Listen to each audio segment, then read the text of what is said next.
हमारे दरमियान जावा कबीले के जनरल सेक्रेटरी जनाब उश्तर अब्बास जावा साहब मौजूद हैं। आज की ये खूबसूरत प्रोग्राम जो काविश थी इनके कबीले का जानिब से, वो बहुत ही उम्दा रही और हमें बहुत ही पॉजिटिव रिव्यूज़ लोगों की तरफ से मिले। हम ख़ुद उश्तर अब्बास जावा साहब से जानते हैं कि आज के प्रोग्राम को मुनक्किद करने के हवाले से इनके जहन में क्या प्लान था और क्या उस प्लान के मुताबिक सारा प्रोग्राम हुआ, जितनी एक्सपेक्टेशंस ये कर रहे थे क्या उसके मुताबिक लोग आए, जो किबला किसे ये चाह रहे थे कि किबला जो मैसेज दें क्या वो मैसेज कन्वे हुआ। तो हम उश्तर साहब की ज़ुबानी सुनते हैं। अस्सलाम वालेकुम सर। वालेकुम अस्सलाम। जी सर, आज के प्रोग्राम के हवाले से। जी मोहसिन भाई, सबसे पहले तो अल्लाह ताला का शुक्र है कि उसने हमें ये तौफीक दी और अल्हम्दुलिल्लाह ये प्रोग्राम सब जो हमारी बरादरी अज़ाम और कबीला हुसूसन उनकी शमूलियत से कामयाब हुआ। और ये प्रोग्राम जो है अल्हम्दुलिल्लाह जो हमारी सोच थी उसके बिल्कुल अकॉर्डिंग था और उसमें हमने ये तालीम जो इलाही ख़ानदान के हवाले से ये तीसरी नशिस्त है हमारे कबीले की।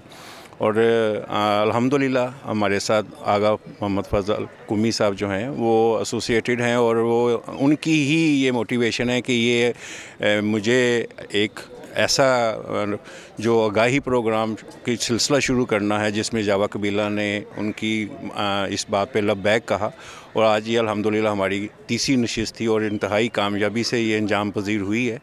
इसका क्रेडिट यकीनन इस टीम के जो भी इसको रूह रुआ इस वक्त कबीले के सदर और दीगर जो दोस्त हैं और हुसूसन ये टास्क दिया गया रज़ा अब्बास जावा साहब को और हम सब मिलके एज ए टीम और एज ए फैमिली काम करते हैं यकीनन। लेकिन बहरहाल एक ज़िम्मेदारी एक शख्स को दी जाती है तो वो रज़ा अब्बास साहब ने भरपूर अपनी सलाहियतों को और अपने तजर्बे को बरूए कार ला के इस प्रोग्राम की कामयाबी में जो अहम रोल अदा किया है। और यकीनन और जो ऑडियंस है वो हमारी एक्सपेक्टेशन से गो थोड़ी कम थी।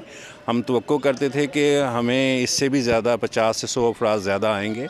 यकीनन आज के जो आजकल एयाम चल रहे हैं उसमें मसरूफियात हैं और उस वजह से हम थोड़ा सा वो अचीव नहीं कर सके, लेकिन आलमोस्ट हाउसफुल था, आप उसके गवाह हैं। जी बिल्कुल। लेकिन उसमें जो हमारा था कि हम जो स्टेयर्स हैं उसमें भी हमने बिल्कुल क्लीननेस कराई थी कि अगर हमें एक्स्ट्रा चेयर्स भी थी हमारे पास कि अगर हमें ज़रूरत पड़ेगी तो हम उसको भी फ़ौरन अरेंज करेंगे। और इसके हवाले से हमारी जो ये टॉपिक है यकीनन आगा साहब की खुद उनकी अपनी सोच है और उसके हिसाब से उनकी जो इल्मी सलाहियत है उसको कोई हम चैलेंज तो नहीं कर सकते, लेकिन यकीनन वो जब समा बनता है और आप उसमें महव होते हैं तो आपको वक्त का अंदाज़ा ही नहीं होता कि आप किस खूबसूरती से आगा साहब अपने अल्फाज से आपके जहनों में उतरते जाते हैं। ऐसा लगता है कि जैसे जो वो बयान कर रहे हैं वो हमारे सामने है।